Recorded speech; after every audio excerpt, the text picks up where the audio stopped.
namanya ini adalah peak flow meter. Yang satu mereknya Certai, yang satu ini mereknya Rosma. Lucu. Tulisannya Rosmax. Ya. Nah, bagian-bagiannya terdiri dari apa saja? Yang pertama ini adalah mouthpiece. Mouthpiece ini ketika mengukur ini harus masuk ke dalam mulut pasien. Oke. Kemudian yang kedua di sisi kiri ini ada nilai atau skalanya. Nah, nilai skalanya ini mulai dari 60 liter per menit sampai dengan maksimalnya 800 liter per menit. Kemudian di tengah ini ada tanda indikator, ya. Tanda indikator seperti ini. Ini tanda indikator ini akan berubah naik ketika ada udara ekspirasi yang mendorongnya.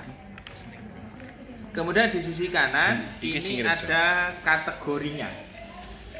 Kategori merah ini berarti arus puncak ekspirasinya masuk kategori rendah. Kuning berarti kategori sedang dan hijau berarti arus puncak ekspirasinya kategori baik. Oke? Nah, bagaimana cara melakukan pengukuran? Cara melakukan pengukuran yang pertama tentunya kita lakukan desinfektan terlebih dahulu.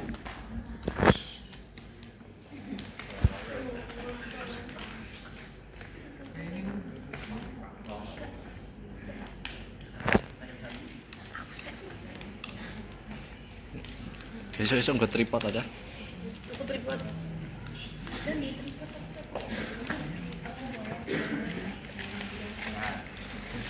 Kita desinfektan terlebih dahulu. Desinfektannya bisa menggunakan bahan, bisa alkohol, boleh menggunakan apa ini tisu basah. Nah, nanti memang resikonya itu kalau setiap alat kita desinfektan itu begitu masuk ke mulut rasanya nggak enak, pahit. Iya ya, pahit ya. Kirain manis. Coba sih, Bi. Nah, setelah kita desinfektan dengan menggunakan cairan desinfektan apapun, boleh alkohol one swab, boleh tisu basah desinfektan ini juga boleh. Ya, kita keringkan ya supaya nyaman ketika masuk ke dalam mulut. Oke, nah kemudian cara memegangnya, ya pastikan posisi tanda ini dalam posisi yang paling minimal. Nah, mungkin saudara tanya, loh Pak, itu kok minimalnya kok 60 Pak, enggak 0 gitu kan. Ya, ini kan 60 bukan 0. Nah, ini yang pencipta alatnya ini mungkin sedang memikirkan tentang udara yang ada di dead space atau udara yang ada di ruang Hampa. Rugi. Hampanya siapa? Kayak hatimu aja. Ya, dead space itu ruang rugi. Ruang rugi itu udara yang tetap bertahan di saluran napas dan alveolus untuk mencegah bronkus dan alveolus mengalami kolaps, gembos. Itu diisi dengan udara ruang rugi, bukan ruang hampa. Yang hampa itu hati. Pipi. Kalau saluran pernapasan namanya ruang Rugi. ya, atau dead space. Oke? Nah, setelah diposisikan posisi minimal, kemudian pegangannya seperti ini. Ya. Seperti ini. Boleh menggunakan tangan kiri, boleh tangan kanan seperti ini, boleh, ya. Tapi jangan menutup bagian ujungnya karena nanti udara dari mouthpiece keluar melalui ujung yang berlubang ini, ya. Jangan ditutup, ya. Boleh seperti ini, ya, rileks aja ya. Boleh megangnya seperti ini, ya. Nah, tapi tidak boleh posisinya nanti seperti ini.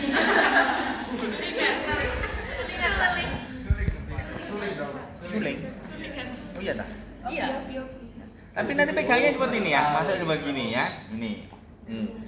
Oke. Jadi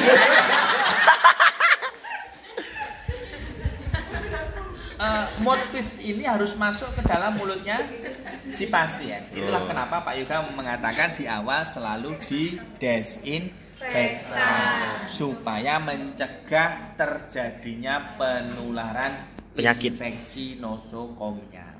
Nosokom. Oke ya. Siap. Terus berikutnya posisi pasien bisa posisi berdiri. Nah, posisinya berdiri. Oke? Atau posisi pasien bisa juga duduk. Nah, duduk. Lantas apa yang membedakannya?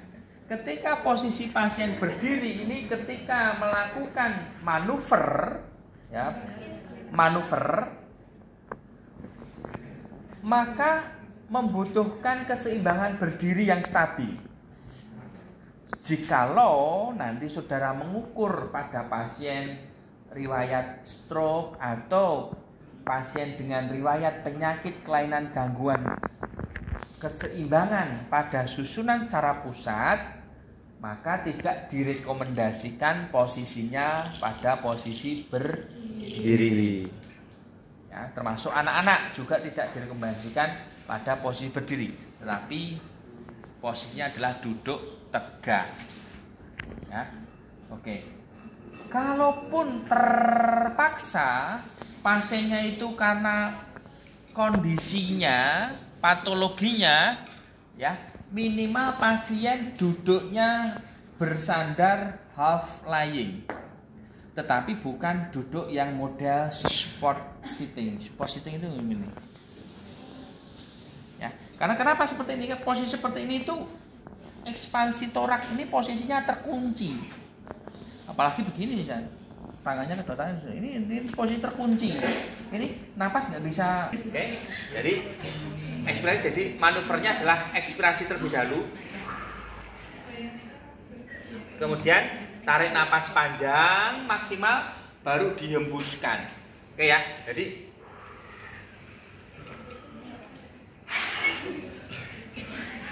oke. Nah, ketemulah nilainya. Yang merah akan berubah nilainya.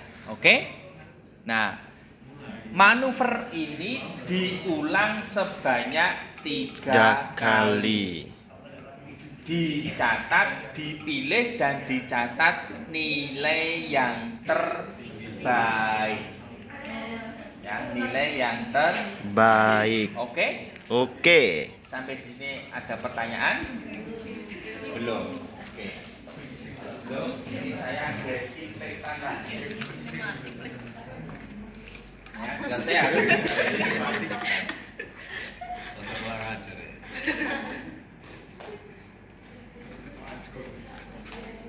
Kameramen.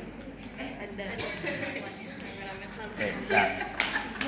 Berikutnya yang kedua, ya.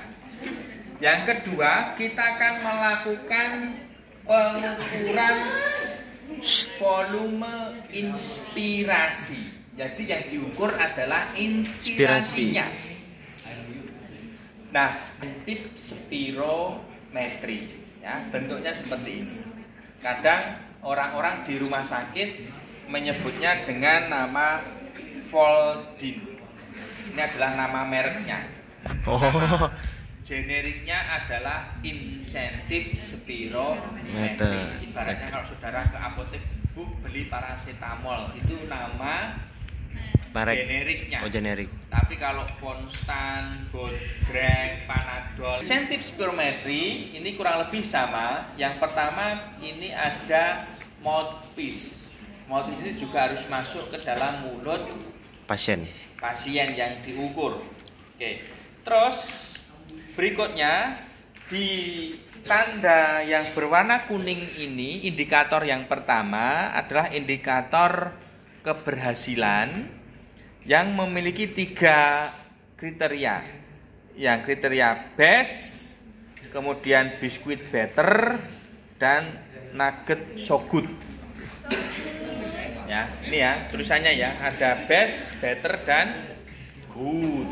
Good. Nah, Dos jis. kalau indikator ini berada di luar kriteria ketiga ini, berarti manuvernya Kurang.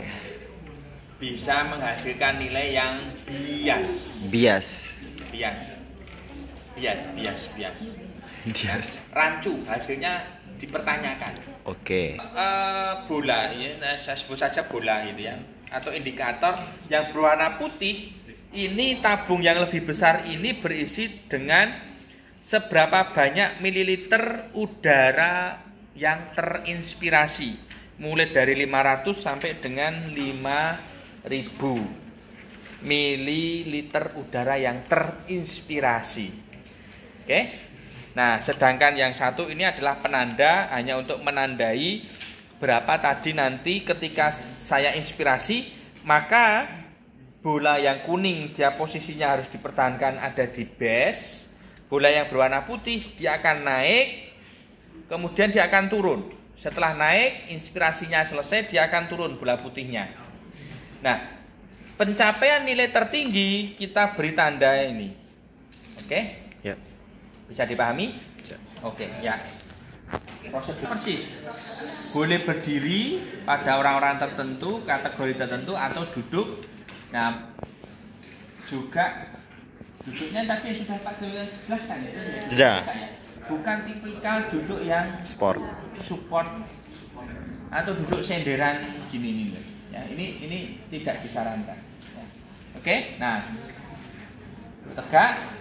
Karena ini inspirasi, maka kita lakukan inspirasi maksimal terlebih dahulu, terus dilanjutkan dengan ekspirasi maksimal, baru masukkan ke mulut dan inspirasi maksimal. Nah, bukan maksimal, maksudnya inspirasi secara pelan dan lama menyesuaikan dengan indikator yang ada di sini. Oke? Oke. Jadi lihatnya harus dua, 1 dan 2. Jadi mata kiri lihat di sini, mata kanan lihat ke sini gitu ya. Bisa ya? Bisa. Bisa. Oh, ayam saja mati inspirasi, berarti kita tarik nafas. Kemudian hembuskan maksimal.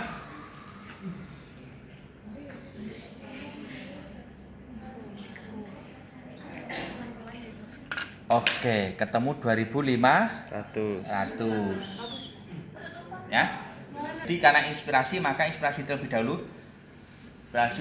Ekspirasi maksimal.